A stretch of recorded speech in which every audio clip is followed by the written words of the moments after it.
And some of us may be asking that question today. Where are you, Christmas? In this season that is supposed to be so holly and jolly. This time of year isn't always filled with joy and celebration for everyone. And today we're going to recognize and acknowledge those feelings and understand that it's okay to not always feel jolly during this holiday season because sometimes life feels heavy. Things happen. It's difficult to find our smile in this moment. This time of year can be especially challenging, and we may find ourselves needing a little more quiet time for inner reflection and remembrance. So, we're going to pause this morning and do a little bit of that. We started a new series for December called Finding Light in the Darkness. And the message today is when the world feels heavy, because sometimes it just does. And as we look at and think about the past year and all of the things that have happened, and we face the unknown and uncertainty of the new year, things can feel heavy, things can feel scary. So, looking back over your year, you may have experienced loss or pain or illness, fear, shortfall, or other types of challenges that sometimes come our way. I'm guessing we also experienced good. I know a lot of us experienced good in a lot of good ways. We shared time with loved ones. We experienced abundance and joy and celebrations. And today we're going to make room for all of that, for every bit of it, because life is a beautiful tapestry of all of the many experiences that we have. This philosophy that we call the science of mind, written by Ernest Holmes, is known for being an optimistic teaching and teaching a positive outlook on life. Holmes said positive and negative thinking are merely two ways of using the same mind through the power of self choice. Positive thinking is direct and affirmative, sure of itself, moving straight toward its objective. He also advises that we should change our thinking from negative to positive because that will change our lives. And this philosophy works perfectly well even when life feels heavy. But where we can get tangled up in our tinsel is when we begin to think that any negative, sad a type of emotion is wrong. Melancholy is bad. Grief or anger unacceptable, not welcome. And that's just not true. That's not the teaching. Holmes encourages us to express rather than repress our emotions. He says when an emotion conflicts with the will and becomes suppressed or repressed, it returns to its subjective state, but it remains active. It may remain in the subjective state for years, but eventually, unless neutralized, it will manifest. Things happen in our lives that cause us to feel powerful emotions. It's part of our being human is we have these things called emotions. And we may lose a loved one or a beloved pet, and that can make us feel sadness and grief. And while we believe that consciousness continues forever, we still miss their physical form, feeling the energy of their presence, hearing their voice, feeling that purr, hearing that little bark. We miss that. Ernest has some beautiful words about this experience as well. He says it's human to grieve over the loss of a dear one. We love them and cannot help missing them. But a true realization of immortality and continuity of the individual soul will rob grief of its hopelessness. Not that it goes away, just that the sense of hopelessness within it is gone. We know that loving friends have met them and that their life still flows on with the currents of eternity.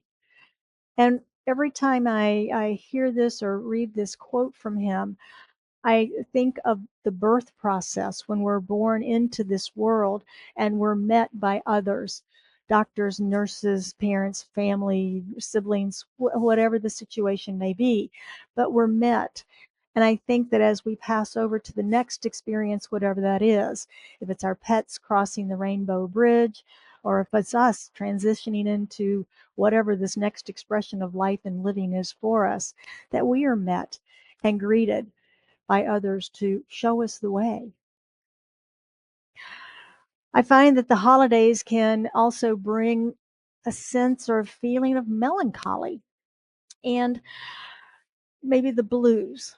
I think Elvis sang about that, Blue Christmas, and just feeling pensive and sad for no obvious reason. Somebody may say, "Are you okay? You seem down." Nothing's wrong, right? It's just a sense of melancholy. And I think that some of this may be from childhood that we bring forward. Maybe it's memories we don't even recall we have, but the body and the mind and the subconscious remembers, and it just brings on that sense of reflection during this time.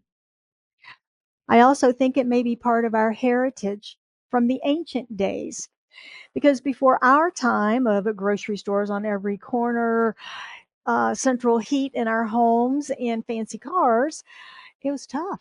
It was tough for our ancestors during this season of darkness, colder weather, less food availability. So it was a struggle time. And I think that may be incorporated in some of our DNA, if you will, from that point to now. Perhaps the emotions that you're dealing with this year are anger. Anger can happen this time of year also. We think, wow, holly jolly holidays, and somebody's just a mad, oh, let's see, what was that guy's name? Scrooge? Yeah, I mean, we have movies about it, right? So anger happens. Maybe it's another year has passed too quickly for us, and the birthdays are stacking up, and life is changing, and we're just not happy about it. Our goals maybe are remaining unrealized. A goal from last year, or maybe it's a long term goal we've been working on forever and it's just not happening. Maybe it's the happenings of 2025, things that have happened in our country that have gotten too heavy to carry. Maybe it's your personal life and things happened in your personal life this year. Or maybe it's the world stage, the life of our planet, climate change, the environment. Whatever it is, it may seem that life is heavy and not exactly heavenly right now. And again, that's okay. For me, this time of year, I notice that I usually have a few moments of melancholy that come up. And I don't, I believe it came from childhood because I think I saw some of that in my family. And I find myself in deep reflection, quiet time, just sitting by the Christmas tree sometimes, just thinking about those who have transitioned and passed on in my parents and family. Maybe it's not being around family this time of year because I'm way out here and they're way back there. And so it's just a little time of melancholy. It's nothing real serious, but it's something that I notice. So whatever the less than holly jolly feelings you may be carrying today, I want to open up space for us. I want to open up space to allow us to acknowledge and to bless and just release them. And if you're at home and you want to do this with us, I invite you to get a candle if you've got one handy. And if you're not feeling heavy emotions, also, that's okay too. You're still welcome to participate in this ritual this morning. And you can share your light, or you can simply stay in your seat and send love and peace to those who are sharing. This is also a time that we can use to light a candle for someone special, someone who may be far away from us this season, unable to join us for whatever reason, separated by distance. Or maybe it's someone that's in the armed forces and someone that is serving in the first responders. Those folks don't always get to go and be home for the holidays and spend it with family time. So we could light a candle for them and then for appreciation for them. So, however you choose to participate in this ritual, again, everyone is welcome to do so. I have a tray of tea lights here and 2 vases. One's with matches, one's got some water to put your match out in. I'm going to invite Daniel, our practitioner today, to come forward and light the center candle for us. And he's lighting that from the central flame that he lit earlier for our service this morning. So sharing that same light. I have to walk really slow. Really slow.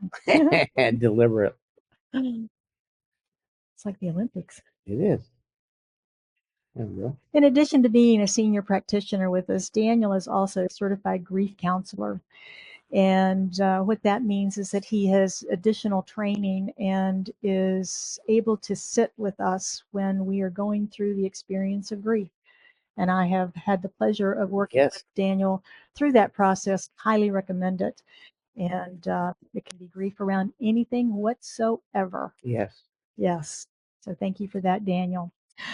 Now, in just a moment, I'm going to invite anyone that wants to come forward and bring whatever may be weighing heavy on your heart and light a candle. And Daniel's going to demonstrate. Yeah. Put that in the water. Just put that one in the water. Just leave it and do a new one? Get a new one. Yeah, I get a fresh one. Fresh one. Fresh one. And so there you go. And then light a candle and just be aware of lighting from the back to the front so nobody gets a sleeve engaged. Thank you, Daniel. And as you do, you can either speak what is on your heart, you can think about what it is as you light your candle and take a moment and just be present to it. And then you can return to your seat.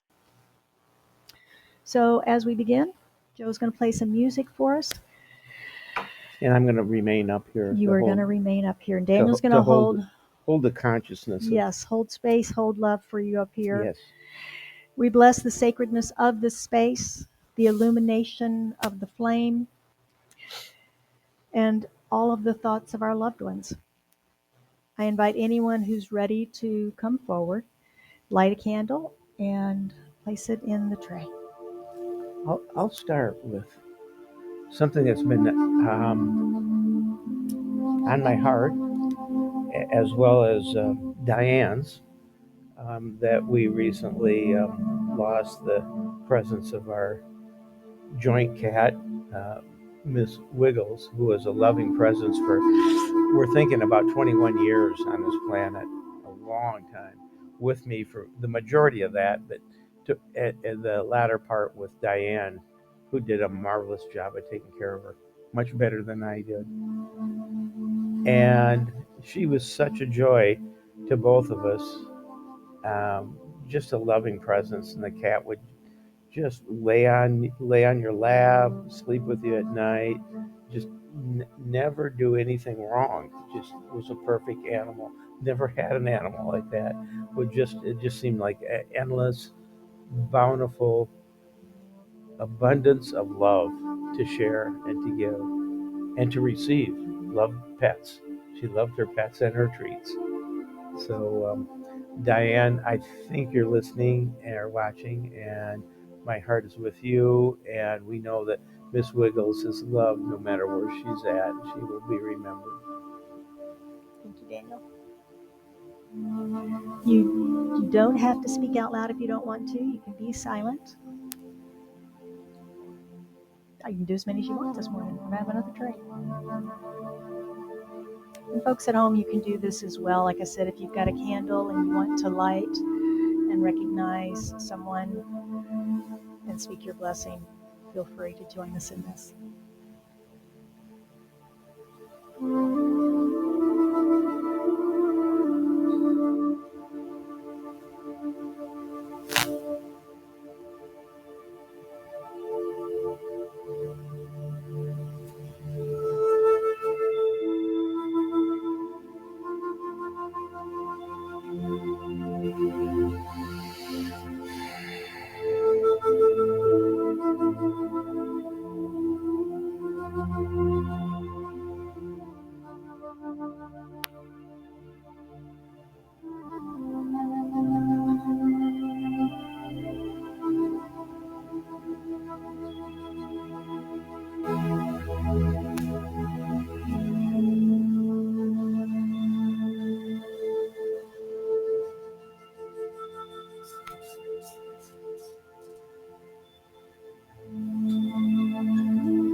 We've had a lot of deaths around Thanksgiving. My paternal grandparents actually were married within a few days of Thanksgiving, so off and on over the years. Their wedding anniversary was right smack on Thanksgiving Day.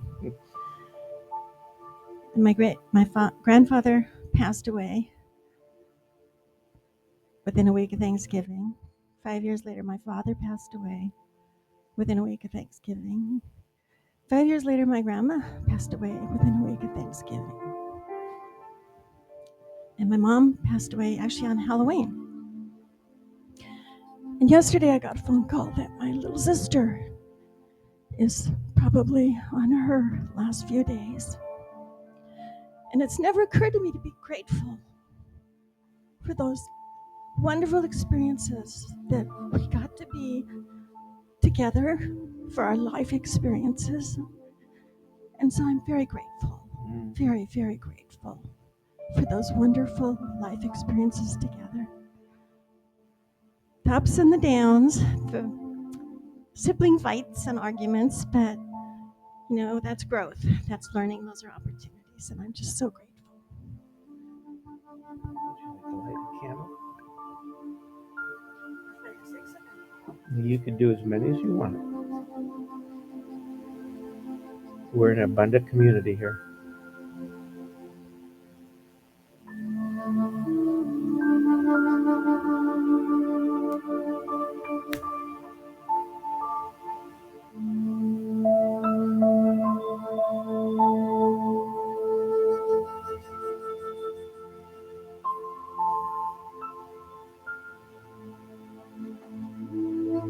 You need help on that?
Thank you, everyone, for sharing your hearts this morning. Thank you, those of you joining us in virtual community, for doing the same.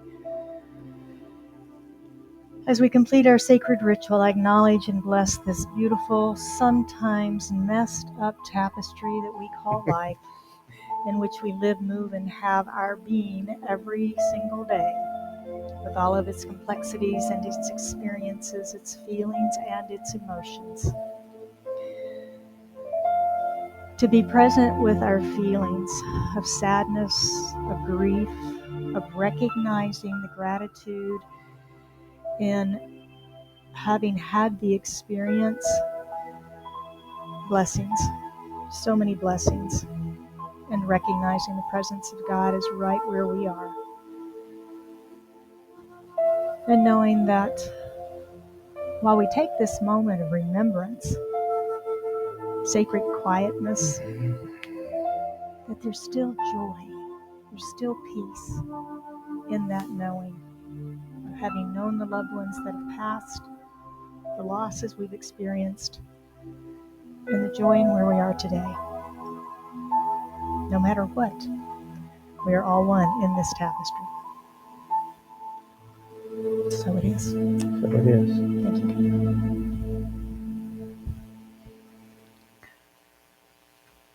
Everybody breathe. Thank you all.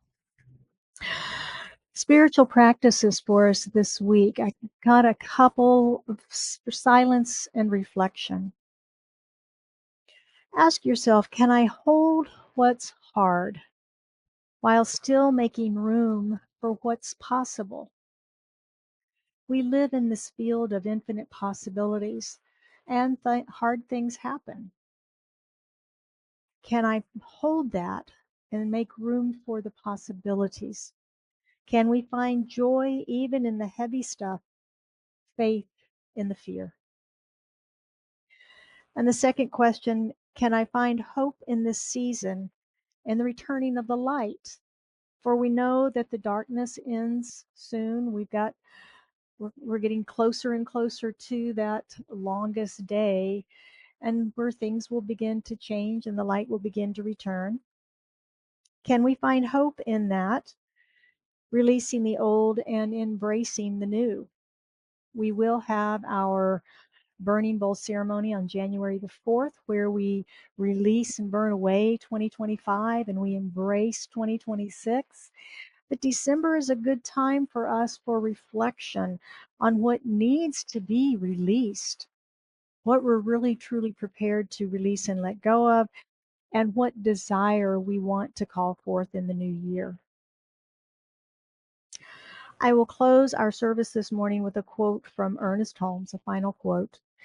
He says, "Let us not look back with introspective sadness, but put the best we have into life today and look forward with joyful expectation, knowing that wherever we are, whatever we are doing, that which we are is God."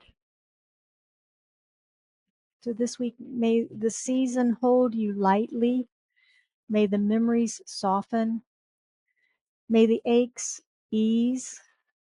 And may the light you carry remind you that you are a blessing in the world. And so it is. Would you join me in prayer? As we go within this morning, breathing into the presence and the sacredness of this room, as we have blessed it with our words, our remembrances, our gratitude, and our joy, we recognize that within all of that is God, is the infinite power, the presence, the one life, that which loves so much that it creates of itself and places itself in all of its creation, because there is only the one substance, the one. And it doesn't matter whether we call it God or spirit or source or energy. It just matters that we know and have a relationship with it. And when we do, when we embody that, we call it oneness. We call it being one in the one, living, moving, and having our being within God as God lives, moves, and has its being within us. And knowing that we are of the one God substance and that we have those God qualities within us. And so I accept that unity of all of us this morning. Those here in the room, joining us online, those who listen later, and everyone around the planet today. I speak my word for and about us. Knowing that as we approach this season and the end of the year, that there are memories, there are remembrances, and there is joy and celebration, and there is gratitude, and there is a wish in every heart for peace. And so I affirm that truth for each of us, knowing that the love of Spirit is made manifest through the hearts of all humankind, and that we allow our lights to shine and to be expressed out into the world, into each and every person we meet, recognizing that we don't know what burdens they carry either. And so we are just present to another human being. And I bless all faith traditions this morning, knowing that there are many ways to practice and affirm this spiritual reality, many paths to the divine.